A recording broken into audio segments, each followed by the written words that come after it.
जी हाँ जी मैडम बताएं किस विषय में आई प्रेस वार्ता आपने रखी। नमस्कार जी, मैं मीनाक्षी सिंह, राजा हरमिंदर सिंह की बहू। आज मेरे साथ मेरे बेटी और मेरे जीपीए साथ बैठे हुए हैं। बहुत सारी हमने वीडियो डाली जिसका सलूशन जो है हमें नहीं मिला। तो कल ही हमें एक न्यूज़ मिली कि बरजिंदर सिंह जो है वो अपने आप को जो राजा कहते हैं वो रातों रात राजा कैसे बन गए, जबकि उनकी मदर का राजा साहब के साथ तलाक हो चुका था। तो वो कैसे बेटा हो गए, तो रातों रात किस तरह से वो राजा बन गए। तो राजा हरमिंदर सिंह अपने पिता राजा हरमिंदर सिंह के मरने के उपरांत तो कफन तक नहीं लेके आए, उनका पिंडदान तक नहीं किया, तो वो आज राजा कैसे बन गए। दूसरी बात मैं ये कहना चाहती हूँ कि जो परसों तहसील में 27 रजिस्ट्रियाँ की गई हमारी ज़मीन की, उस रजिस्ट्रियों के बारे में मैं कहना चाहती हूँ।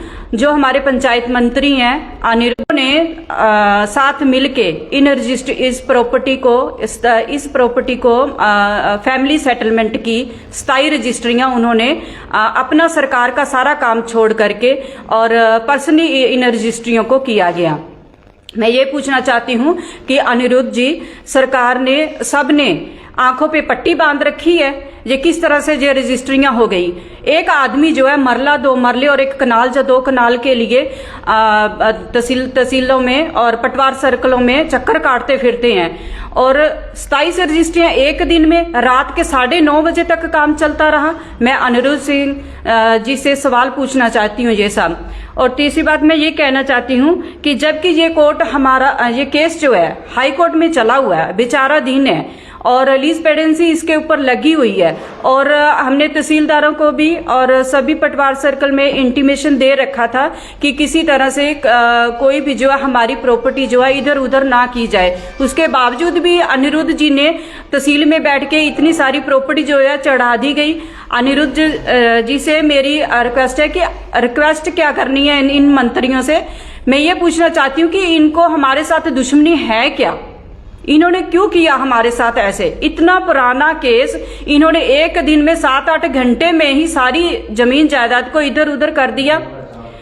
मेरी माननीय हाई कोर्ट और नायब तहसीलदार, डीसी साहब से, पुलिस प्रशासन से, ये मैं खास करके न्यायाधीश से निवेदन करती हूँ कि जो 27 और 28 को जो रजिस्ट्रियां हुई हैं और इंतकाल जो इन्होंने चढ़ाने का टाइम रखा गया है, उसमें हस्तक्षेप करके इस इंतकाल को रोका जाए। धन्यवाद।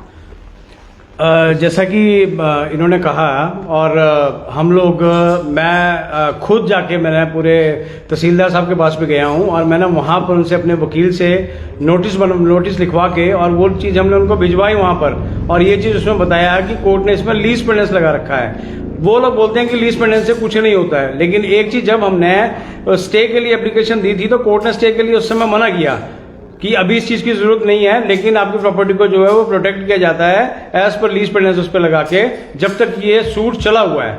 तो जब तक ये सूट चला हुआ है उस तक इनको इंतजार करना चाहिए था।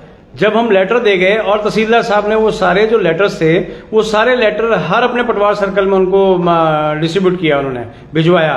तो जब वो लेटर चले गए उसके बावजूद भी देखिए मंत्री के साथ बैठ के और ये पूरी फैमिली वहां पर आकर पुलिस प्रोटेक्शन साथ में लेकर और ये सारी 27 की 27 रजिस्ट्रियां ये करा के गए हैं। इनको जल्दबाजी किस चीज की है कराने की, किस चीज के लिए जल्दबाजी कर रहे हैं? क्योंकि कोर्ट बंद पड़े हुए हैं, कोर्ट अभी खुलने हैं, उससे पहले ही अपनी सारी कार्रवाई करना चाहते हैं, ये सारी कार्रवाई को चलाना चाहते हैं आगे। तो मेरी गुहार है, हम गुहार लगा रहे हैं, हम मुख्य न्यायाधीश से भी हम गुहार लगाते हैं कि कम से कम जब कोर्ट में चला हुआ केस है उसको रोकना चाहिए भाई, इनको इंतकाल करने से रोकना चाहिए। तो हमारी दोबारा एक बार फिर यही चीज बोलना चाहते हैं, हम चीफ जस्टिस से कर रहे हैं जी, हाई कोर्ट के चीफ जस्टिस जी से कह रहे हैं कि हमारा जो है इनका इंतकाल जो 17-18 को होना है। हम डीसी साहब को भी बोलते हैं इस बात को, जो इस क्षेत्र को देखते हैं, जो पूरा हमारा कांगड़ा क्षेत्र है उसको देखते हैं डीसी साहब। हम उनसे भी ये कहना चाहते हैं कि कम से कम ये 17-18 को जो इंतकाल है उसको रुकवाया जाए और आगे की कोर्ट की प्रोसीडिंग देखी जाए क्या होती है। दूसरी बात, अनिरुद्ध जी अभी जो है जिन्होंने अभी जो 27 रजिस्ट्रियां करवाई हैं, उनको ये चाहिए था कि छुट्टियां थोड़ा खत्म होने देते। उन्होंने छुट्टियां हाई कोर्ट में पड़ी हुई थी, छुट्टियां होने का फायदा उठाया कि अब हाई कोर्ट में जो है कुछ भी नहीं हो सकता, जबकि पूरी प्रॉपर्टी की वसीयत जो है हमारे नाम है और उस वसीयत को जो है अनदेखा किया जा रहा है। हमारी कहीं भी सुनवाई नहीं हो रही है। मैंने छोटे छोटे बच्चों को कितने दुख के साथ पाला हुआ है, ये मुझे ही पता है, ये मैं ही जानती हूँ। बरजिंदर सिंह जो आज राजा बना हुआ है, इसको पूछा जाए कि कभी कोई ऐसी कोई फोटो या ऐसी कोई आपके राजा हरमिंदर सिंह के साथ, अपने पिता के साथ कोई है तो हमें दिखाया जाए। मेरे पास तो सारे डॉक्यूमेंट्स हैं, वसीयत की है, वसीयत भी है, पंचायत के डॉक्यूमेंट्स है, हर जगह पे हमारा नाम है। अनिरुद्ध जी को पंचायत मंत्री हैं, वो चाहे तो कुछ भी कर सकते हैं, वो चाहे तो हमारा पंचायत से नाम भी काट सकते हैं। उन्होंने कैसे 27-28 रजिस्ट्रियां कर दी? मेरा उनसे यही सवाल है। क्या खुद आए थे रजिस्ट्री करवाने? जी हाँ, वो खुद आए थे और सुरेंद्र मनकोटिया भी साथ में थे और कुछ 1-2 लोकल लोग भी डाडा सिबा के साथ में थे। क्या हम इतना पुराना केस है, वो किस तरह से उन्होंने एक झटके में चढ़ा के रख दी सारी प्रॉपर्टी? ये कैसे हो सकता है? कहां पर है कानून? तो मेरी न्यायाधीश से यही गुहार है कि इस केस को जरा ध्यान से सुने और जो 27-28 को इंतकाल रखा हुआ है उसमें जो है उसको रोका जाए, हमें थोड़ा टाइम दिया जाए। एक बार सर, एक प्रश्न ये है कि एक केस सुप्रीम कोर्ट में चला था, वो तो आप हार चुके हैं जी। तो अब क्या समस्या? वो जो केस था वो कुछ और केस था जी, बताइए थोड़ा सा क्या केस? जी, वो उसमें जो थे, हम लीगल बारिश बनने के लिए सुप्रीम कोर्ट में गए थे और हमने बिल भी पेश करी थी। धर्मशाला में भी इग्नोर किया गया, हाई कोर्ट में भी इग्नोर किया गया और सुप्रीम कोर्ट में सुनी ना गई थी। इसलिए अब बिल के आधार पर हमने हाई कोर्ट में केस लगाया। क्या इस जायदाद का फैसला हो चुका है पहले, जिसमें पिटीशन जो है सिमरन भी थी और साथ में राजा बृजेंद्र सिंह भी थे? नहीं, पहले वाले केस में सिर्फ मैं ही थी और अब जो है मेरी बेटी जो है केस फाइट कर रही है। जो पहले जो सुप्रीम कोर्ट से जिस केस का फैसला हुआ है वो केस तो मतलब वो खत्म हो चुका है, मतलब उस केस से हमारा कोई लेना देना नहीं है। जब मैं तहसील में गया था तो मेरे को तहसील में जो है तहसीलदार साहब ने दिखाया, पूरी फाइल दिखा के, वही पुरानी फाइल उन्होंने दिखाई जो फाइल में हम लोग वो केस हारे हुए हैं। लेकिन उनको मैंने ये बोला, मैंने कहा ये पुराना केस है, आप इस चीज को मत दिखाइए, आप नया केस बताइए जो हमने वसीयत के ऊपर लगा रखा है, बच्चों ने अपने हक के लिए जो केस लगा रखा है। पूरी की पूरी प्रॉपर्टी, जो पूरी की पूरी प्रॉपर्टी की वसीयत है वो रजिस्टर्ड वसीयत है और इन बच्चों की है। अब वो प्रॉपर्टी इन बच्चों की है और वो इन सब चीजों का, छुट्टियों का फायदा लेके और ये प्रॉपर्टी को अपने बेटी के नाम करके, उसकी रजिस्ट्रियां बेटी के नाम करके आगे इस प्रॉपर्टी को बेचना चाहते हैं, क्योंकि खुद वो बेच नहीं पा रहे इस चीज को। हिमाचल में जमीन का मालिकाना जो हक होता है वो कैसे तय किया जाता है, मैं आपसे जानना चाहता हूँ। देखिए, जमीन का मालिकाना हक ये है कि भाई जिसके नाम से प्रॉपर्टी है, पर्चों से होता है। हाँ, पर्चों पे राजा बृजेंद्र सिंह का नाम चढ़ा हुआ इंतकाल में। सर, लीगल हेयर अगर बना दिया जाए तो इसका मतलब ये नहीं है कि प्रॉपर्टी दे दी गई है उसको। देखिए, पर्चों के ऊपर जो नाम आप बता रहे हैं वो चढ़ा हुआ है ना, पर्चों के ऊपर नाम चढ़ने का क्या वो है कि ये लोग जब ये कोर्ट से जीते थे तब इन्होंने उस इंतकाल चढ़ाने के लिए 7 दिन में, हफ्ते भर में इन्होंने वो पूरी प्रॉपर्टी का इंतकाल अपने नाम चढ़ा लिया।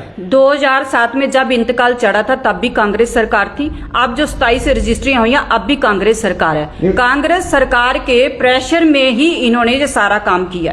आपने जिक्र किया एक लीज पेंडिस का, वो क्या होता है, थोड़ा प्लीज बताएं। लीज पेंडेंस ये है कि देखो, कोर्ट ने रोक लगा रखी है। कोर्ट कहता है कि हम इसको मतलब अभी स्टे की आपको जरूरत नहीं है, लेकिन इसके ऊपर कोर्ट ने लीज पेंडेंस लगाई है। लीज पेंडेंस का मतलब ये है कि इस प्रॉपर्टी को प्रोटेक्ट किया जाए by the principle of lease pendens और इसके नेचर ऑफ लैंड चेंज ना हो और ये प्रॉपर्टी कहीं पे बिके बुके ना, ये दोनों पार्टी जो है उसका ध्यान रखें। डिसीजन में क्या चीज मेंशन है सर, जो डिसीजन कोर्ट ने दिया उसमें क्या लीज पेंडिस का जिक्र है? बिल्कुल, मैं कोर्ट में देखे आया हूँ। प्लीज दिखाएंगे आप, अगर आपके पास थोड़ा दिखाना जगह वो फाइल देना, जनता को भी थोड़ा रूबरू कर दें। आपने एक प्रश्न किया कि जिस टाइम ये रजिस्ट्री है तब भी कांग्रेस की सरकार थी और अब भी कांग्रेस की सरकार है, तो आप सीधा ये रोक कांग्रेस पे ये लगा रहे हैं कि जो राजा की सियासत का सौदा किया जा रहा है, जो वाद विवाद अभी चल रहा है, वो कांग्रेस सरकार ही करवा रही है। जी बिल्कुल, पूरा कांग्रेस सरकार का ही हाथ है और इस कांग्रेस सरकार ने इस केस के चलते 2004 में मेरे पिता को अरेस्ट कर लिया गया था। मेरे फादर को अरेस्ट कर लिया गया था। पंजाब के चीफ मिनिस्टर थे कैप्टन अमरिंदर सिंह, उन्होंने मेरे पिता को अरेस्ट कर लिया और धमकाया गया था कि इस केस को जो है वापस ले लो, नहीं तो तुम्हें मार दिया जाएगा। बड़ा आरोप लगा है। एक बार हाँ बिल्कुल, शॉर्ट में पूरा मामला समझाएंगे, कब से शुरू हुआ था विवाद और विवाद था क्या? जी, जब मेरे हस्बैंड की डेथ हुई 2004 में, तब भी सारे जुल्म सितम जो थे मेरे ऊपर शुरू हो गए। बीच की तो बहुत सारी हरकतें हैं जो इन्होंने की हैं, तो मैं तो यही शॉर्ट में ही बताना चाहती हूँ कि इस तरह से ही हुआ है। क्या हाईकोर्ट में आपका कभी केस डिसमिस हुआ है मैम? क्या नहीं, अभी कोई हाई कोर्ट का petition पूरा लगाई हो? डिसीजन हुआ है हमारा। अच्छा। हाँ जी, हाँ जी। आपको आपका हक मिल क्यों नहीं रहा है? क्या बीच में क्या कड़ी छूट रही है? देखिए, जब हाई कोर्ट में 2003 में फैसला हुआ था, तब जो बरजिंदर को मतलब बना दिया था लीगल हेयर, तो क्या कहते हैं कि हमारी बिल को जो है इग्नोर किया गया था उस वक्त।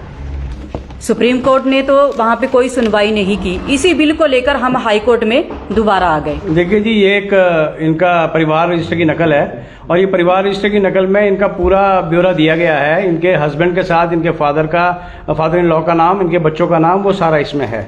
बाकी लीज पेंडेंस वाला जो आपने मेरे को बताया है, ये देखिए जी, ये बोला आपने सर, हम तो हाँ नहीं आपको मैं वही चीज़ दिखा रहा हूँ। ये देखिए जी, कोर्ट का ये नोटिस है। इसमें इसने कोर्ट ने लिखा हुआ है, इसने selling and alienation and the changing of the nature of the land, the property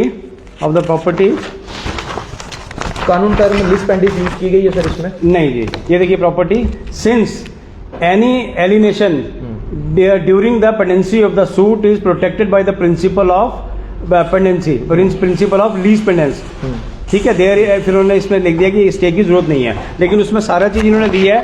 nature of land इसमें चेंज नहीं होना चाहिए, एलिनेटिंग वगैरह कुछ नहीं होनी चाहिए, पेड़ कटिंग वगैरह कुछ नहीं होनी चाहिए। कब का है ये अभी को चला हुआ जी हाई कोर्ट का, ये अभी का पीछे का है ये।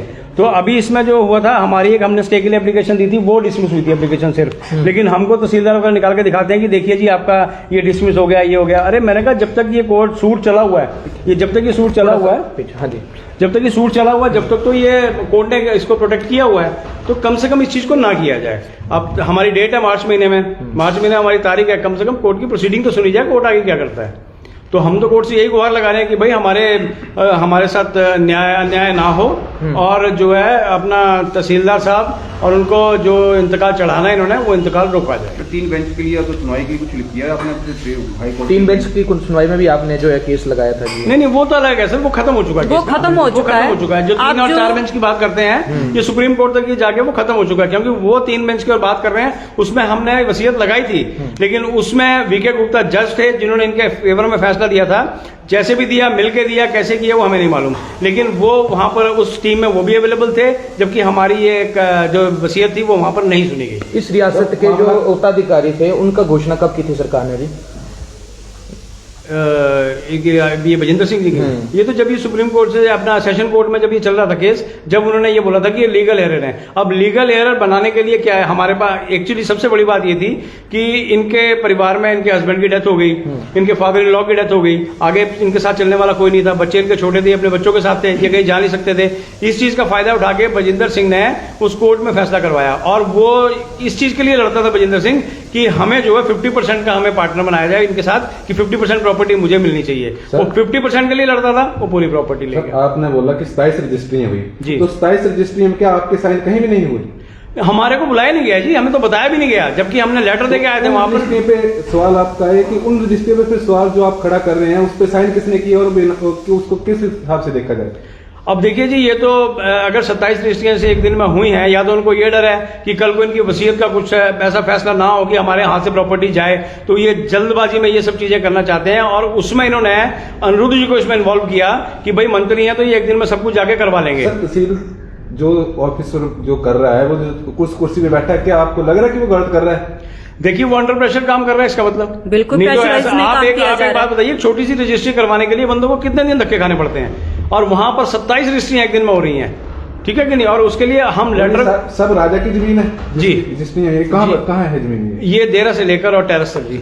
जो 27 रजिस्ट्रियां हुई है देरा से लेकर टेरेस तक, उसमें कोई पर्टिकुलर जगह हो जहाँ पे आप बताएं? जैसे अपना जंडौर की हुई है, और कोटला की हुई है, और मेरे ख्याल से घाटी की हुई है, वहां की सभी 27 रजिस्ट्रियां, मतलब जो अच्छी अच्छी जमीन है जिसको उन्होंने सोचा था कि हम वो करेंगे, वो इसकी रजिस्ट्रियां करेंगे। धन्यवाद। ठीक है सर।